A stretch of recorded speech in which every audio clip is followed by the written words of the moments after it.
আচ্ছা, আমাদের যে হোম টাস্ক ছিল, হোম টাস্কে ছিল যে ভি থ্রেডের একটা বোল্ট আর নাটের থ্রেডিং করতে হবে, যেটা হচ্ছে কি রাইট হ্যান্ডেড বোল্ট আর কি।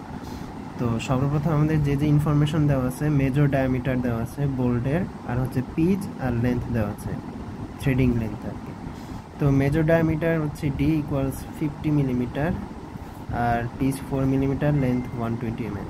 তো এখানে ডি থেকে কয়েকটা আমার ইনফরমেশন লাগবে পরবর্তীতে নাট আঁকার জন্য।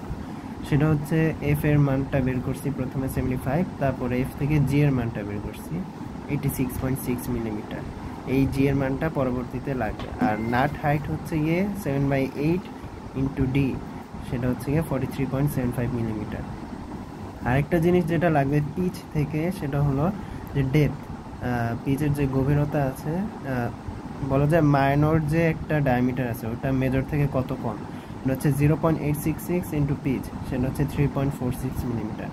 তো আঁকার সুবিধার্থে আমি হচ্ছে গিয়ে সবগুলো 2:1 এনলার্জমেন্ট স্কেলে আঁকলাম।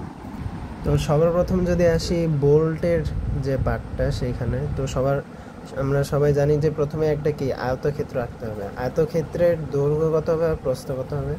দৈর্ঘ্য হচ্ছে এটা 120, মানে এখান থেকে এতটুকু হচ্ছে 120, যেহেতু আমি ডাবল করছি 240। তো এটা বারবার না বললাম, সবাই বুঝে নিস যে ডাবল করা হয়েছে সব কিছু, এখানে যা যা ইনফরমেশন আছে। তো নর্মাল খাতাতে তো এখানে লেন্থটা কিন্তু 120 মিলিমিটার আর কি। আর হচ্ছে এই পাশে যে এটা হচ্ছে বোল্টের যে major diameter D 50 millimetre, double করে 100 হয়েছে। তো আয়তক্ষেত্রটা আঁকার পরে সবার উপরে ডান পাশে হচ্ছে গিয়ে আমাদের পিচের অর্ধেক, যে একটা পয়েন্ট নিব। পিচের অর্ধেক কত? 4 মিলিমিটার। তো অর্ধেক হলো হচ্ছে 2 মিলিমিটার। তো 2 মিলিমিটার 2:1 হবে 4 মিলিমিটার। যাই হোক, এখানে রেক্টেঙ্গুলার এই সাইড থেকে 4 মিলিমিটার দূরে যে একটা পয়েন্ট পাবো, সেই পয়েন্ট থেকে হচ্ছে একবারে নিচের যে পয়েন্টটা আছে সেটা একটা লাইন দিয়ে জয়েনিং ছিল সবার শুরুতে।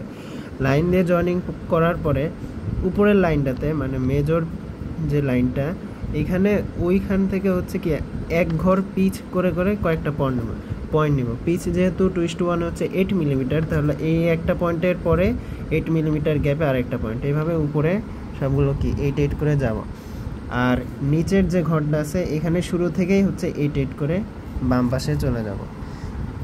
তারপরে হচ্ছে এখানে কি আমার একটা ডেপথ ছিল, ডেপথের মান যেহেতু আসছিল কত 3.46, ডাবল করলে 7-এর কাছাকাছি চলে যায়। তো উপর থেকে 7 নিচে এসে একটা পয়েন্ট নিব, এখান থেকেও 7 নিচে যে একটা পয়েন্ট নিব, পরে একটা লাইন আঁকবো পুরাটা, যেহেতু মনে আছে আমরা একটা লাইন আঁকছিলাম ক্লাসে। তো সেই লাইনে কি করা লাগবে, সেখানেও কয়েকটা পয়েন্ট না রাখবে এটার মিড পয়েন্ট বরাবর। এখন যেহেতু এটা 4 পরে শুরু হয়েছিল, তো এখানের এই মিড পয়েন্টটা কি এই পয়েন্ট থেকে 8 গ্যাপ, তার মানে এই লাইনে এই পয়েন্টে একটা পয়েন্ট থেকে 8 গ্যাপ করে করে একটা পয়েন্টের যে অ্যারে ওইটা চলে গেছে। আর এইখানে হচ্ছে গিয়ে এইখানের মিডলে কত ছিল, এতটুক থেকে এতটুকুর দূরত্ব ছিল 8, আর এতটুক থেকে এতটুকুর দূরত্ব 4। তো 4 গিয়ে তারপরে 8 করে করে চলে যাবে।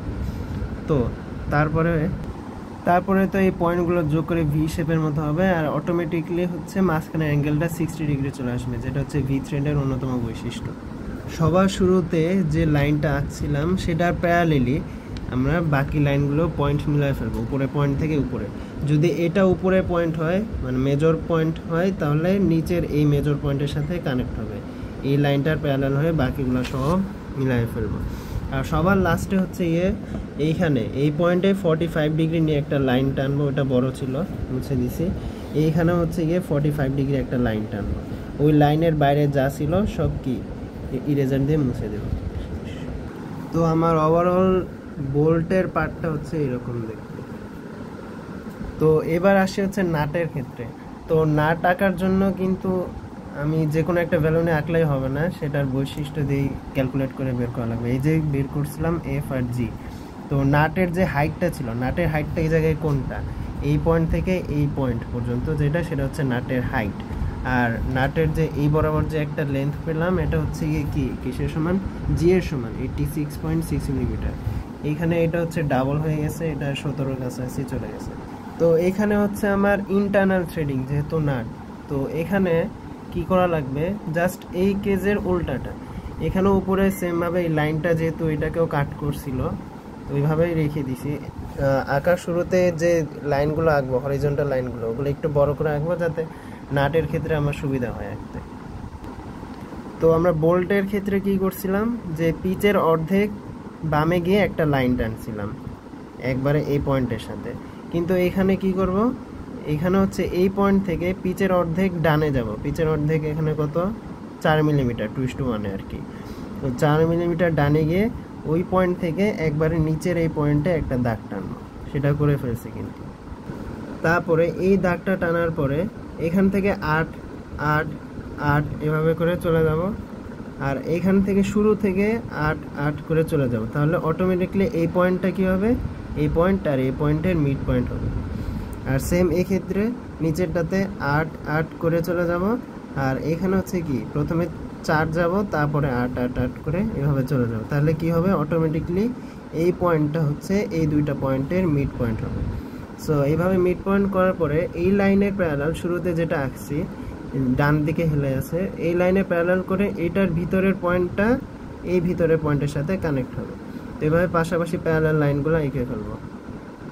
এখানে একটা জিনিস খেয়াল রাখতে হবে, এখানে কিন্তু কোনো 45 ডিগ্রি করে কাটা হয় নাই যেমন এখানে কাটা হয়েছিল, কারণ এটা হচ্ছে পুরোটাই হচ্ছে কি নাটের পার্ট, নাট থেকে কোনো অংশ বাদ দেওয়া যাবে না। আর সর্বশেষ হলো এইসব যত অবাঞ্ছিত লাইন ছিল ওগুলো আগেই মুছে ফেলবো যাতে ফিগারটা আসল ফিগারটা উঠে আসে।